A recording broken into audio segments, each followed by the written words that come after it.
जय हिंद दोस्तों।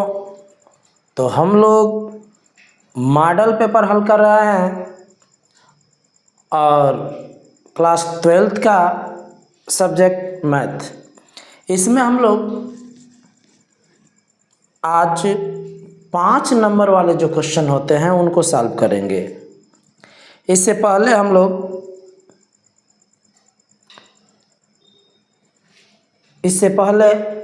हम लोग 2 वीडियो में 1 नंबर वाले क्वेश्चन, 2 नंबर वाले क्वेश्चन, बहुविकल्पी क्वेश्चन हम लोग देख चुके हैं। आज हम लोग देख रहे हैं 5 नंबर वाले क्वेश्चन। तो ये लिखा है, आप क्वेश्चन देख सकते हैं, निम्नलिखित सभी खंडों को कीजिए। इसमें 5 क्वेश्चन दिया गया है और आपको पांचों क्वेश्चन हल करना है। तो आप स्क्रीन पर देख सकते हैं, पहला सवाल क्या दिया है, आबिहु ए और पंक्ति में दिया है 1 2 3 2 3 2 3 3 4 का सखंडज आबिहु ज्ञात करना है। आपको दिया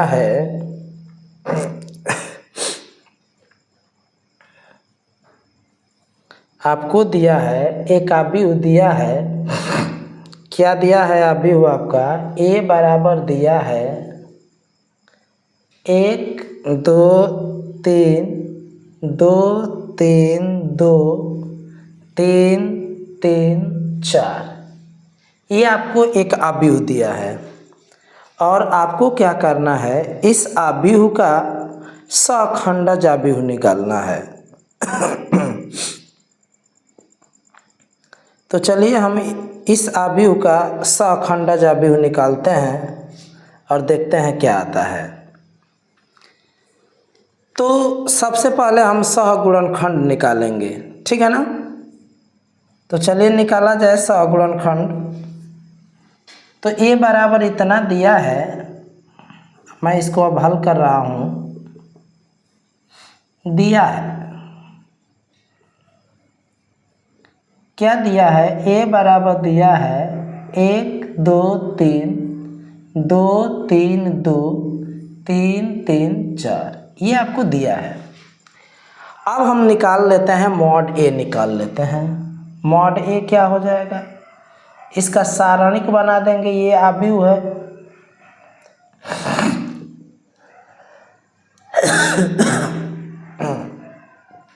ये हो गया।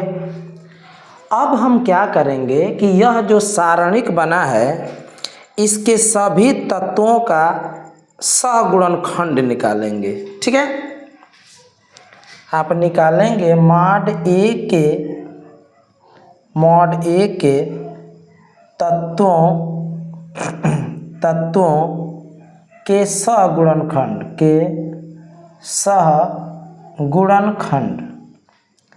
आप इनका सहगुणनखंड निकालेंगे, ठीक है ना। तो A11 निकालेंगे, A11। देखिए, इसको आप जोड़ेंगे, सम आएगा तो प्लस लिखेंगे, ठीक है। अब A11 कैसे निकाला जाता है, यानी कि यह पहली पंक्ति और पहला स्तंभ है, यह जो एलिमेंट है इसको छोड़ देंगे, पंक्ति और स्तंभ को छोड़ देंगे। तो 3 2 3 और 4 बचेगा। अब इसको सॉल्व कर लेंगे। 4 3 12, 3 दूना के 6, ये आ जाएगा आपका 6 आ जाएगा। ऐसे ही आप निकालेंगे A12 निकालेंगे। तो 2 1 3, ये माइनस हो जाएगा। पहला पंक्ति दूसरा स्तंभ, पहला पंक्ति ये दूसरा स्तंभ, 2 2 3 4 2 2 3 4। तो इसको हल करिए। 4 दूना के 8, 3 दूना के 6, यानी कि -2 आ जाएगा, ठीक है।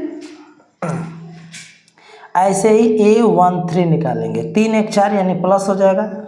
पहला पंक्ति तीसरा स्तंभ, ये पहला पंक्ति हो गया और तीसरा स्तंभ, 2 3 3 3 बचेगा, 2 3 3 3। तो ये बचेगा 3 दूना के 6, 3 3 के 9, यानी कि -3 बचेगा ये।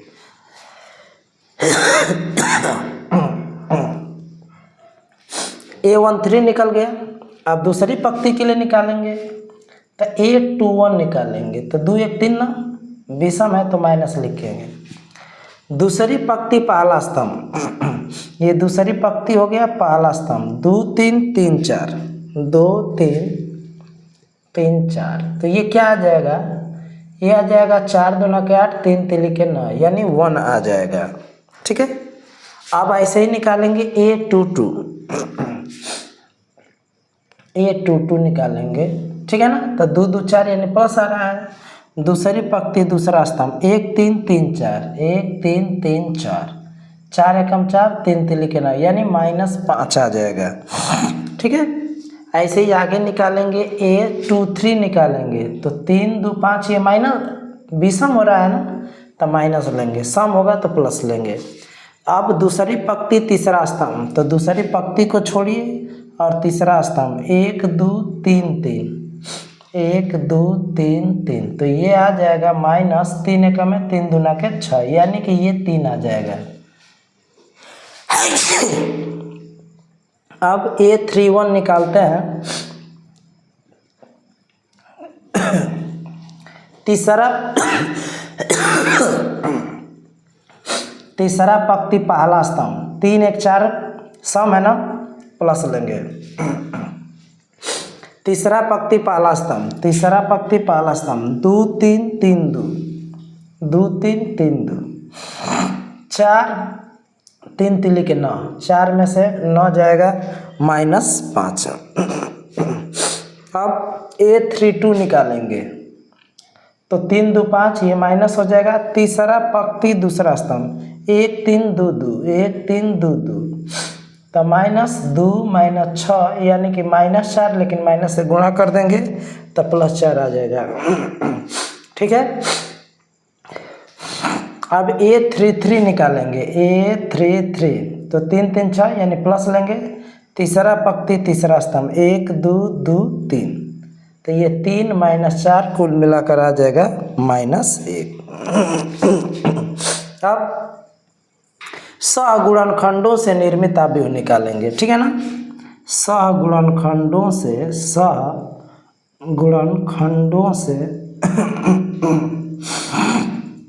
निर्मित आव्यूह, इनसे बना हुआ आव्यूह जो होगा ना, ठीक है, उसे हम दिखा देते हैं CIJ से, दिखा देते हैं CIJ। तो CIJ क्या होगा, मैं लिख लेता हूँ। 6 हो गया, -2 हो गया, -3 हो गया, 1 हो गया, -5 हो गया, 3 -5 4 -1। यह जो है सहगुणनखंडों से निर्मित आव्यूह हो गया। अब हमें निकालना है सहखंडज आव्यूह, यानी एडजॉइंट ऑफ ए निकालना है। एडजॉइंट ऑफ ए, यानी कि यह निकलता है CIJ का डैश निकाल देते हैं। क्या निकाल देते हैं इसको, डैश। तो हम इसका डैश निकालेंगे, तो डैश क्या हो जाएगा, 6 1 -5, -2 -5, -2 -5 और 4, -3 3 और -1, -3 3 और -1। तो ये जो आव्यूह है वह ए का सहखंडज आव्यूह है, क्योंकि यह सहगुणनखंडों से बना हुआ आव्यूह है। तो यह सवाल हल हो गया। अब देखते हैं इसी में अगला सवाल क्या दिया है। अगला सवाल दिया है कि यदि आव्यूह इतना बराबर, तो आपको सिद्ध करना है A² - 4A + 5I = 0, जहाँ पर 0 जो है ना शून्य आव्यूह है। देखिए ख हमको क्या दिया है, दिया है कि A बराबर ये दिया है 1 - 1 2 और 3, ये दिया है। और हमको ये प्रूफ करना है A² - 4A + 5I 0 लाना है। चलिए, तो A² हम लोग निकाल लेते हैं। पहले A² निकाल लीजिए। तो A² का मतलब हुआ A × A, 1 - 1 2 और 3, फिर 1 - 1 2 और 3, गुणा करते हैं, पंक्ति उठाते हैं और स्तंभ में गुणा करते हैं। तो ये उठाइए और इसमें गुणा करिए, क्या आ जाएगा 1 माइनस 2, फिर इसमें गुणा करिए -1 -3, फिर इसमें गुणा करिए 2, 3 दूना के 6, फिर ये उठाइए इसमें गुणा करिए -2 + 9, ये आ रहा है -1 -4, 6 2 8, 9 में से 2 जाएगा 7, ये आ गया, ए स्क्वायर का मान आ गया। हमें प्रूफ क्या करना है, हमें प्रूफ करना है ए स्क्वायर -4a + 5i। तो ए स्क्वायर का मतलब क्या है, -1 -4 8 और 7, -4 ए का मतलब क्या है 1 -1 2 और 3, +5 i का मतलब 1 0 0 1। अब इसी को हल करिए -1 -4 8 7, 4 से मल्टीप्लाई करिए 4 -4 8 और ये 4 3 12, 5 से मल्टीप्लाई करिए 5 0 0 5। अब देखिए संगत तत्वों को घटाएंगे और जोड़ेंगे, 1 में से 4 जाएगा -5 और ये +5, -4 -4, ये -4 है, ठीक है, ये -4 और वह है 0, ये 8 -8 वह है 0, ये है 7 -12 वह है 5। तो आप देख सकते हैं 0 0 0 0, यानी कुल मिलाकर क्या आ गया, 0 आ गया, और यही हमें क्या करना था, प्रूव करना था। ठीक है, तो आप चाहेंगे तो इसका स्क्रीनशॉट आप क्या कर सकते हैं, लिख सकते हैं।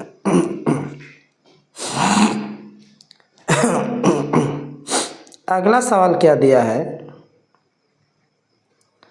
अगला सवाल आपको सततता से दिया है।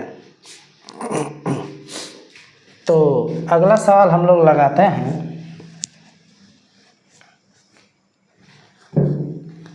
गमला ग यानी कि ग क्या दिया है, f(x) बराबर दिया है आपका f(x) 5x - 3, और चेक करना है x बराबर 0, x बराबर -3 तथा x बराबर 5 पर कह रहा है कि फलन सतत है। ठीक है, तो फलन सतत कब होगा, जब left hand limit, right hand limit और फलन का मान बराबर होगा। x बराबर 0 पर फलन का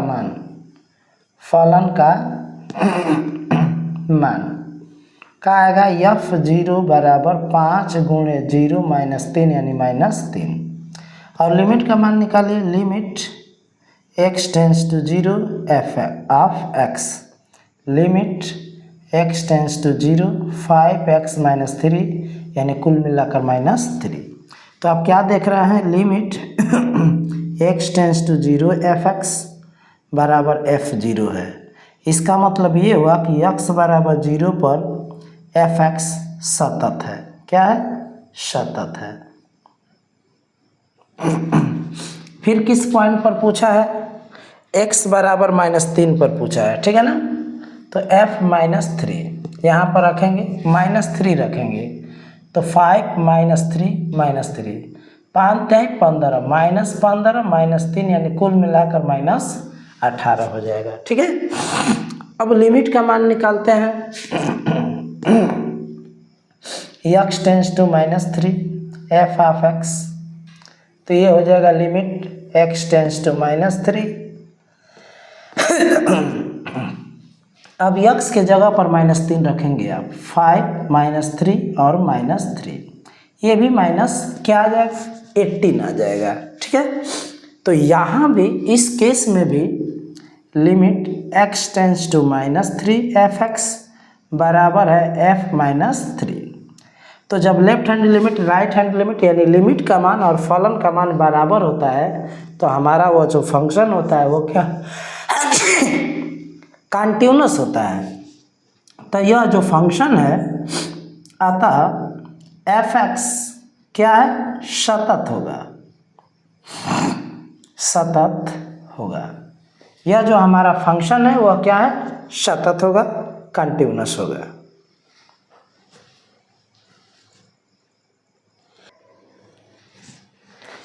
अब यही हमारा फंक्शन रहेगा, x बराबर 5 पर चेक करना है, ठीक है ना।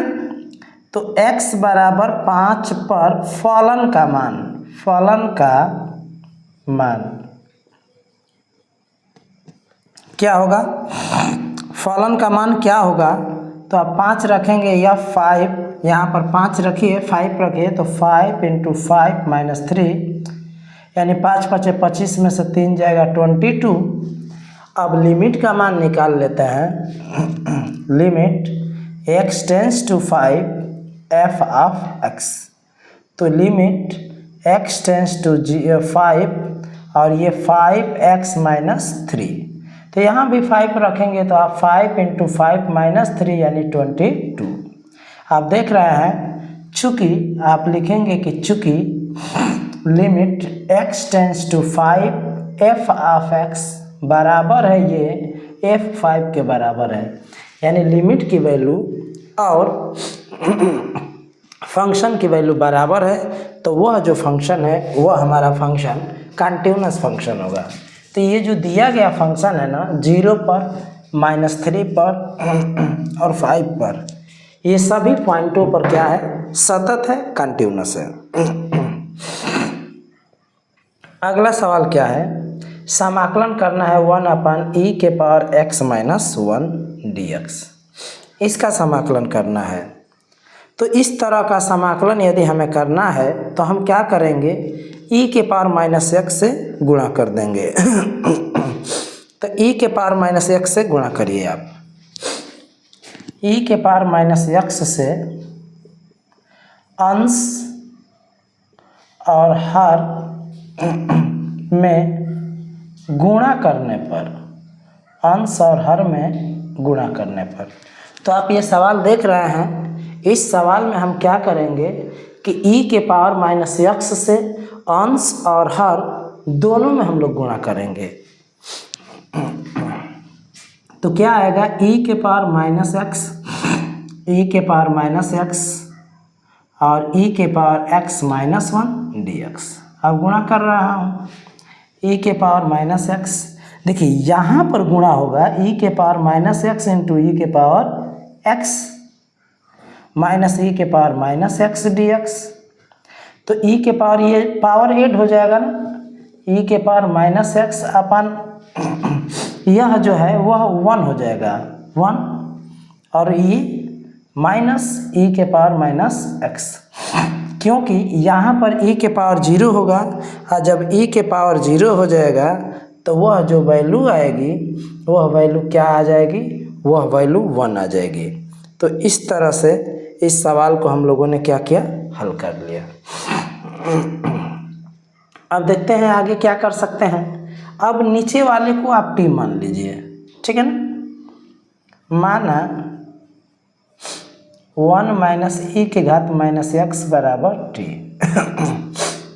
तो 1 का अवकलन हो जाएगा 0, -e⁻−x का e⁻−x, और फिर माइनस का करेंगे तो -1, और फिर x का करेंगे तो dx, और t का करेंगे तो dt।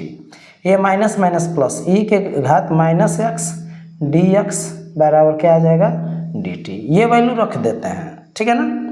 तब क्या आ जाएगा, तब हमारा आ जाएगा ये यहाँ पर dx है, e⁻−x dx, ये हो जाएगा dt, और ये हो जाएगा 1/t, और ये हो जाएगा dt। तो 1/t का समाकलन क्या होता है, log t होता है। ये हो जाएगा log t, और कोई कांस्टेंट जोड़ देते हैं c, जहाँ पर c क्या है, कांस्टेंट है। अब रख देते हैं यहाँ पर log t की वैल्यू क्या है, t की वैल्यू हम रखेंगे 1 - e⁻−1, ये 1 - e⁻−x, प्लस हमारा क्या है, कोई कांस्टेंट c है। तो इस तरह से यह भी सवाल हल हो चुका है। अब इसमें अगला सवाल देखते हैं क्या है।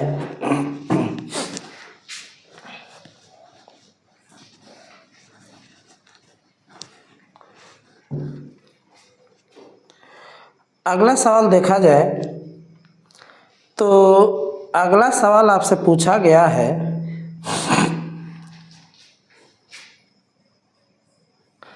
अगला सवाल ये है D Y by D X बराबर under root 1 plus Y square बटा में 1 प्लस एक्स स्क्वायर। इसको आप अलग अलग कर लीजिए। D Y by D X बराबर हो जाएगा under root 1 plus Y square बटा में under root 1 plus X square. ठीक है, अब एक्स को एक तरफ वाई वाले को एक तरफ, under root 1 plus Y square D Y और ये 1 अपन under root 1 plus X square D X. अब इसका समाकलन करेंगे, उसका समाकलन करेंगे। ठीक है, समाकलन करने पर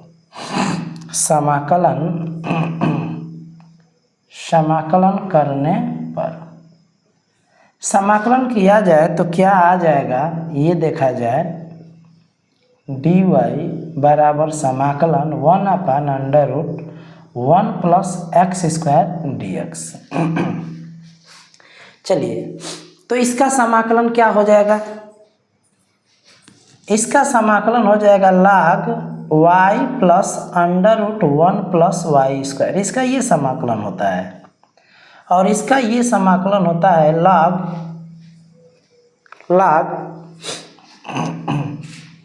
x plus under root 1 plus X square. इसका ये समाकलन हो जाएगा। ठीक है, और हम कोई कांस्टेंट जोड़ देते हैं और कांस्टेंट हम जोड़ते हैं वो हम c जोड़ लेते हैं। कांस्टेंट हमारा क्या रहेगा? c रहेगा। तो हम कांस्टेंट c जोड़ देते हैं प्लस c। ये देखिए ये प्लस में है, इधर आ जाएगा माइनस में। log y plus 1 Y square और ये आ जाएगा minus log x plus under root 1 plus X square और बराबर c। ये बटा में हो जाएगा log y plus under root 1 plus Y square बटा में x plus under root 1 plus X square बराबर c। ये हमारे इस अवकल समीकरण का हल होगा।